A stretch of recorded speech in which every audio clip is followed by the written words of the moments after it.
Assalamualaikum warahmatullahi wabarakatuh. Hai dan teteh, sebelum kita belajar, alangkah lebih baiknya kita berdoa terlebih dahulu. Bismillahirrohmanirrohim. Robbi zidni ilman warzuqni fahman. Amin.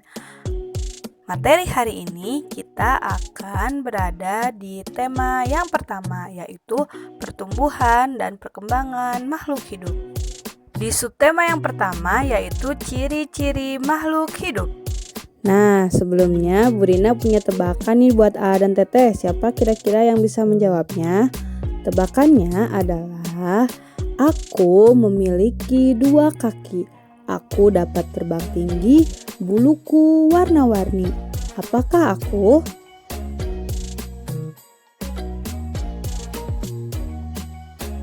Ya, jawabannya adalah burung. Sekarang kita lanjut membahas materi hari ini. Banyak sekali benda-benda yang ada di sekitar kita. Ada manusia, lalu ada buku, kemudian ada juga tumbuhan. Selanjutnya di benda-benda yang ada di sekitar kita yaitu ada mobil,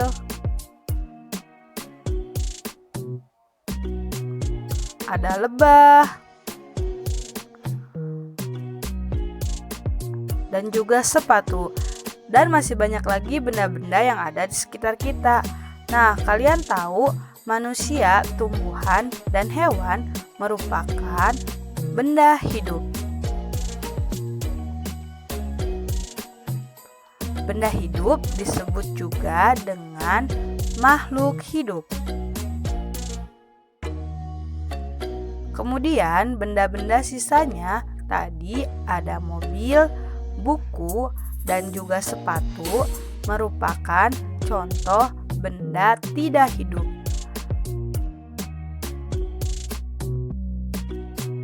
Nah, benda tidak hidup disebut juga dengan benda mati.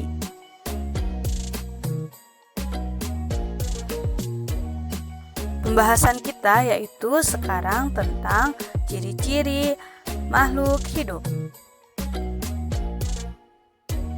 Ciri yang pertama yaitu makhluk hidup membutuhkan makanan untuk dapat bertahan hidup.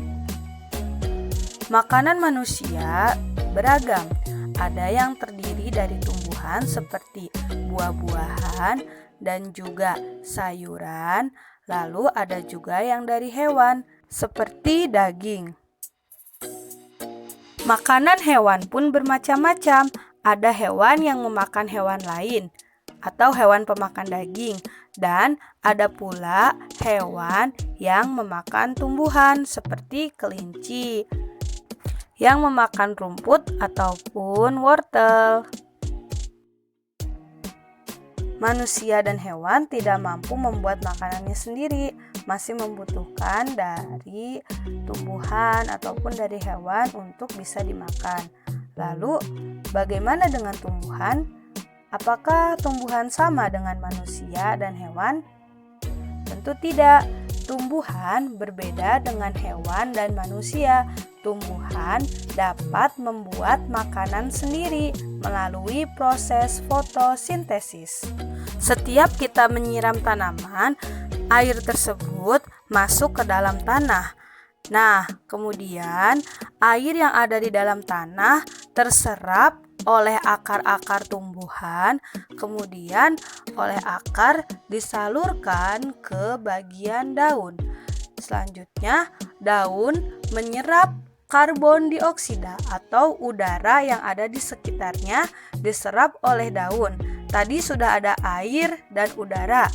Nah, agar menjadi makanan, maka tumbuhan membutuhkan cahaya matahari agar dapat dibuat menjadi makanan. Hasil dari fotosintesis tersebut nantinya akan disalurkan ke seluruh bagian tumbuhan dan jadilah oksigen yang dapat dihirup oleh manusia dan makhluk hidup lainnya. Ciri-ciri makhluk hidup yang kedua yaitu makhluk hidup dapat bergerak. Apakah sapu dapat bergerak sendiri? Jawabannya tentu tidak. Sapu tidak dapat bergerak sendiri. Sapu merupakan benda mati. Benda mati tidak dapat bergerak sendiri. Berbeda dengan sapu, manusia, hewan, dan tumbuhan dapat bergerak. Manusia bergerak menggunakan kaki untuk berpindah tempat. Sedangkan hewan bergerak dengan berbagai cara. Katak bergerak dengan cara melompat menggunakan keempat kakinya.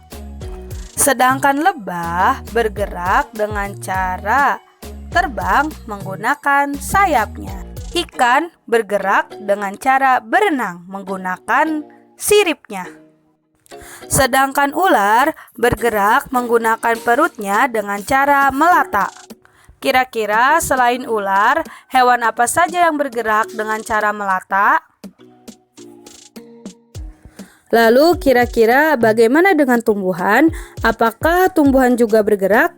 Tumbuhan juga dapat bergerak. Contohnya seperti daun putri malu yang akan menutup apabila kita sentuh. Selanjutnya, batang tumbuhan akan tumbuh ke arah cahaya matahari. Artinya, mereka bergerak mengikuti cahaya matahari. Seperti pada gambar, batang tumbuhan tersebut tidak lurus. Ciri makhluk hidup yang dibahas pada materi hari ini yaitu makhluk hidup membutuhkan makanan dan makhluk hidup dapat bergerak. Untuk ciri lainnya akan dibahas di video selanjutnya. Terima kasih. Wassalamualaikum warahmatullahi wabarakatuh.